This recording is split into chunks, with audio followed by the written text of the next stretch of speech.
Hey everybody and welcome back to BK's Bullets. Today we're going to talk about What If Episode 5, Zombies.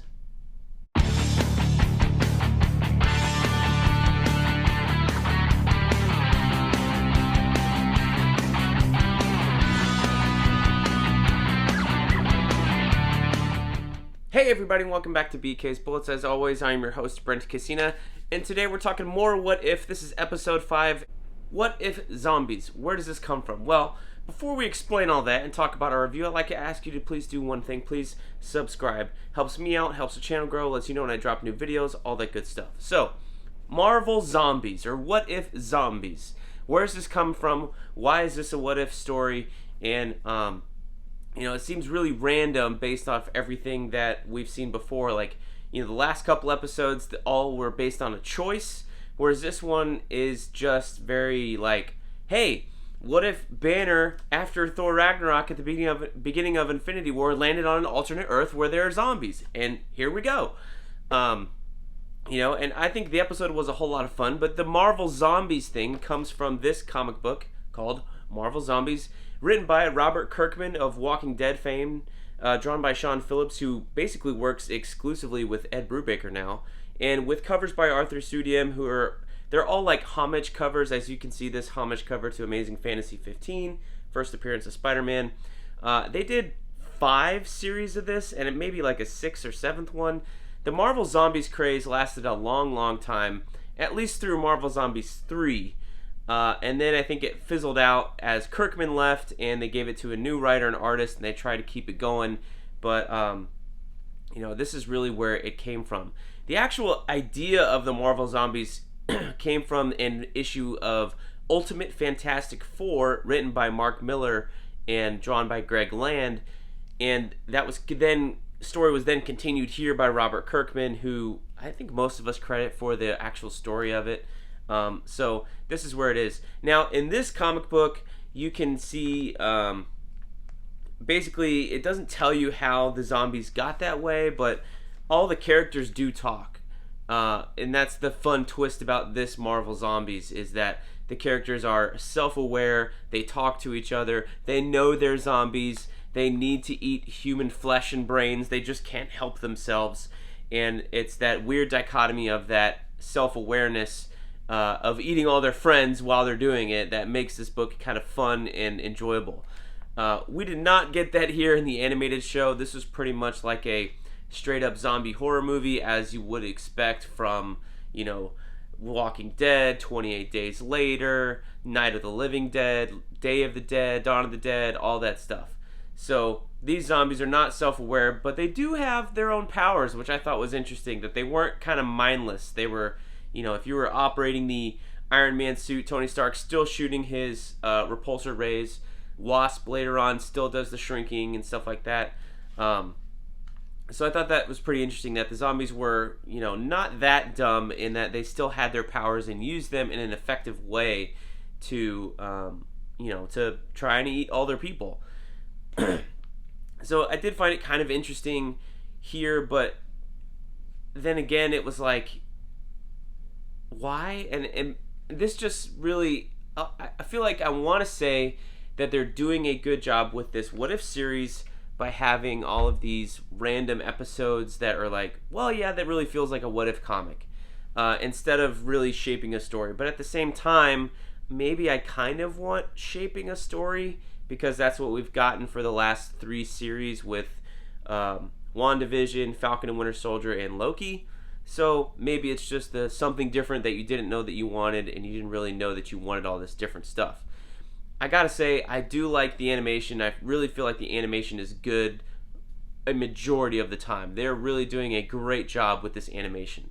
And it's really visible here in this zombie episode, because you have the detail, you have a little bit of the gore, you have the, shrunken faces and stuff of these zombie characters. And even though you do have, it seems like there's some weird dichotomy of characters who they do have the rights to the likenesses for, and other characters whom they don't. Like, Iron Man does not look, or not Iron Man, Captain America doesn't really look like Chris Evans in this episode. But at the same time, you have Bruce Banner, who pretty much does look like Mark Ruffalo, who's voicing his character. So maybe it's a little bit of that. If they ask the actor to come back, it does look like them. Also, Peter Parker here is not Tom Holland. He's a different voiceover actor who does a great job. Honestly, I like this Peter Parker. But he's not, his character doesn't resemble Tom Holland. Meanwhile, you got Happy Hogan and showing up, and that's Jon Favreau. It looks like Jon Favreau. You got Dave Desmalchin's character from Ant-Man and Ant-Man and the Wasp, Kurt, and it doesn't really look like Dave Desmalchin. Like, his face is a little more gaunt and a little more extreme, but again, it's animation, but it's still Dave Desmalchin doing another great job. This is his year, honestly. But it's a little weird that, like, some characters look more like their movie counterparts than others do based off who's voicing them. So I'm kind of like, I really wish maybe we'd struck a nice middle ground where you kind of resemble the character and you kind of don't, even if you do get the voice actor to voice that character or you get a replacement. And that way there's no, like, that way we're not talking about it like this. It's like, well, I wish this, but oh well, at least everybody looks like on the same level. So that was kind of weird in this episode.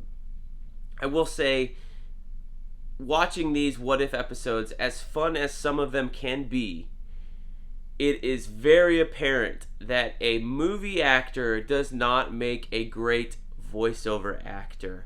And I really will go back to one of my first reviews on this show. I really think the voice director needs to really voice direct these actors instead of just, because they're coming off as if they're doing, like, they're in the scene doing mocap and they're not really, like, pushing everything, and they don't realize that, like, the animation's not doing all the things that their face are doing when they're doing their camera acting. They really need to push the voice out here. But also maybe the animation is letting them down a little bit. Like, it's kind of, there's some movement, but it's not exaggerated very much at all. It's more of a realistic animation style. So I think we're still figuring that out here in the show.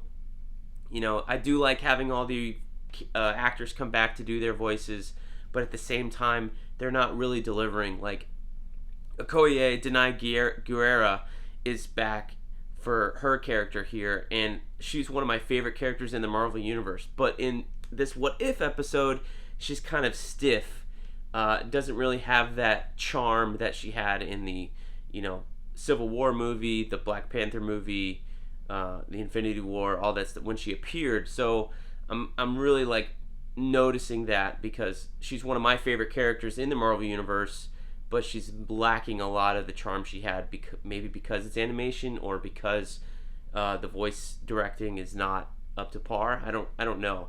So I really feel like we're missing something there. You do have people like Dave Desmalchin, who's delivering a phenomenal performance here. Paul Rudd is another standout star in this episode. The guy doing Spider-Man, standout, but everybody else is just kind of like take it or leave it. Yet again, we have Sebastian Stan. I'm glad he came back for all these episodes, but man, oh man, you come off so stiff as animated Bucky. It's just never when he shows up in these What If episodes, it's never my favorite because I know it's Sebastian Stan and I know that his voice performance is kind of stiff compared to his other stuff. So, I still think we're finding that balance. As for the story, it felt kind of weird to be, I don't know, what all over the place. Like, I thought the focus was gonna, be on Banner because he was the first character we met. And then, you cut to Spider-Man and then meeting up with Banner, and you think it's going to be about Spider-Man, and then we kind of, like, break away from that, and then it's an ensemble piece, and then at the end we're back to Spider-Man and Banner. So really felt like there was a little bit lack of a focus on who we're following in this episode, as opposed to, we focused on Captain Carter in the first one, we focused on Doctor Strange in the fourth one. T'Challa was the focus in the second episode. We've been focusing on a character in each episode, and this one really felt like we didn't have that. And even though this episode was fun, I maybe suffered a little bit because it was like, who are we supposed to focus on? Because it definitely didn't lay itself out like an ensemble show the way, like, say, The Walking Dead does to point to another zombie show. Even though it's still focused on Rick, you still have character moments throughout the entire show. But it felt like this one maybe needed a little more story focus on, like, all right, we're gonna focus on Bruce Banner, and we're gonna focus on Spider-Man, and everything else is kind of ancillary. But maybe you need to, like, the battle in Grand Central Station, I think, is where it lost me for a lot of it, because you had Bruce and Spider-Man in one area doing one thing, and all the other characters going up against zombies, and I liked watching that. It was a lot of fun, but it wasn't adding anything to the story because you didn't have Bruce there, or you didn't have Peter there. They were off in their own thing. So it was like, well, if you're going to focus on these two characters, at least put both of them in different types of danger at the same time, as opposed to doing the same thing together and then not really caring about any of these other characters, even though we're familiar with them, like in terms of the story. Like, you knew some of those people were going to die. I did appreciate how there were so many characters that did die in this episode. It was like Marvel was not afraid to take some risks here and kill a bunch of characters, because it is an animated show. It is What If zombies, so I do appreciate that they basically eliminated everybody but Paul Rudd, Spider-Man, and the Hulk at the very end. And even then, the Hulk, yeah, he like sacrificed himself at the end. So I did like that. That basically we were whittling down all these characters.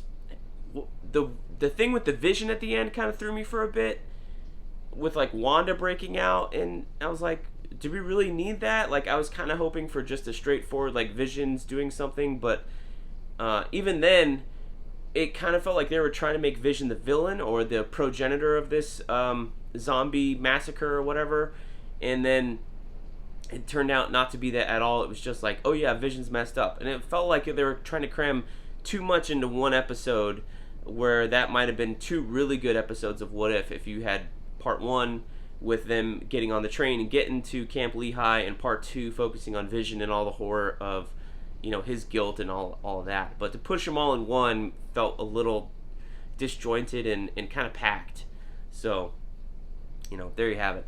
I think this show is good. I mean, it's not my favorite. Every episode isn't a banger, and it feels kind of weird to talk about a Marvel show continuously without having a bunch of theories on where it's going, but it's nice not to have worry about all that stuff, and I don't have to see all the clickbait articles from CBR. We got this covered with their stupid fucking theories.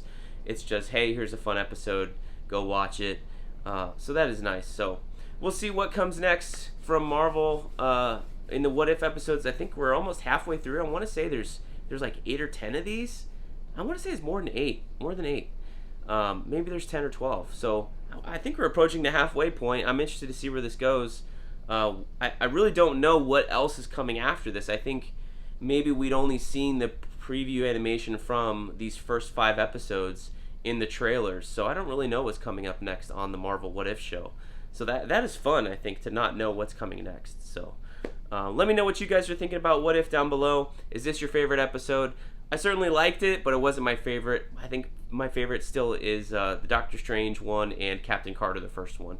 So let me know down below what you guys think in the comments. We will see you guys in the funny pages.